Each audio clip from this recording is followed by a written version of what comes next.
She is a fire.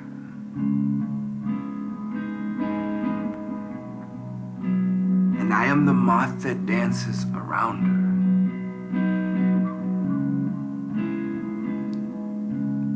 These words are the shadows I cast onto a page. So as I try to explain her, I drape a veil over the light I wish to show you. She wears it like a flag. How else can I see the wind? But through the gaps between the threads, I can still peek into the Tibetan store on 18th Street where I found my clay woman. If you've never been, I suggest you to go. It's an authentic experience. The store carries this quaint calm of a small hill station on the lost side of a Himalayan mountain. The man at the register greets his customers with an age-old Tibetan store saying, he says, today, everything, 20% off. She's inspecting the other idols on the table when I first saw the spark in her eyes light the gunpowder lacing her lips. Her laugh is a firecracker. How do I put her into words? We are opposites.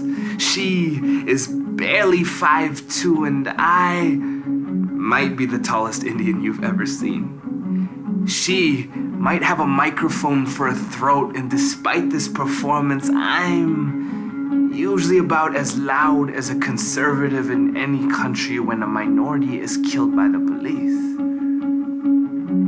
Even the Tibetan man noticed our differences. He said, You Muslim, you Hindu, together. See, where we're from, nations and bodies have been severed because of that difference, and our communities could be next. They say what we're doing is wrong, but I'm learning sin is used by those who view repression as sanctity, and I was one of those trying to erode a hardened habit under a Bodhi tree, and I know it's possible. I've seen it when we've reshaped each other, and I treasure the nights I am reminded when my fingers wander the deserts of her skin, writing refreshing rivers of calligraphy as they trickle down her barren body, collecting in those tender places. There, they spend a while as paradise flourishes on the banks of every stroke. Her thighs press against each other like prayer hands, trying to restrain a flood of desires.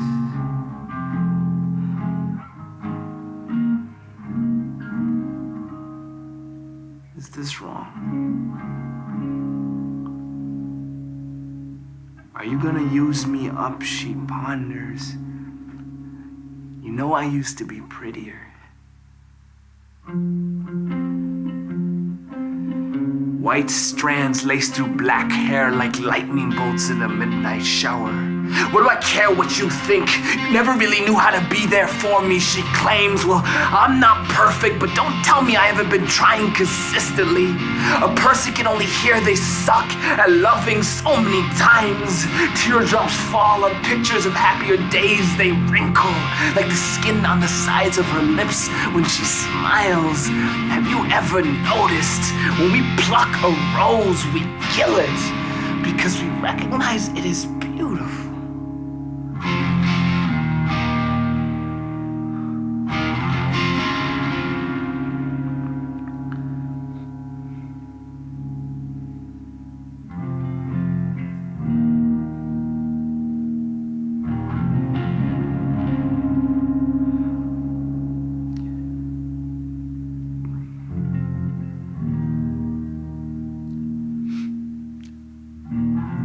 You have no idea how much I wanted this poem to have a resolution.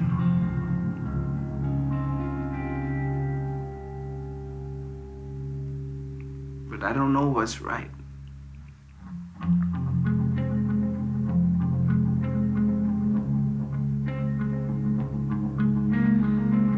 But I do know a desert does not resist a shower just because it has not come with the monsoon. So while she's still in my hands, I will squeeze her until her every arch and curve leave creases in my palm,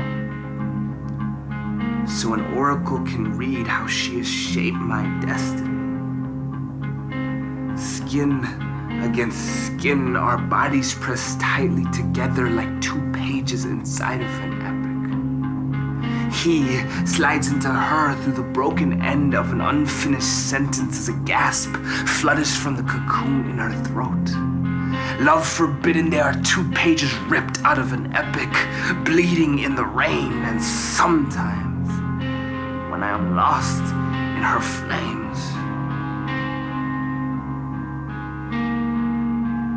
my shadows disappear.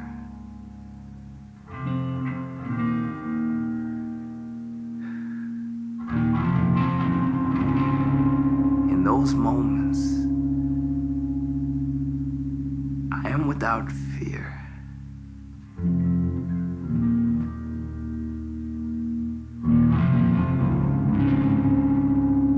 After all,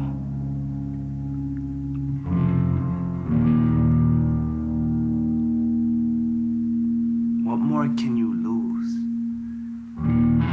if you have already lost yourself?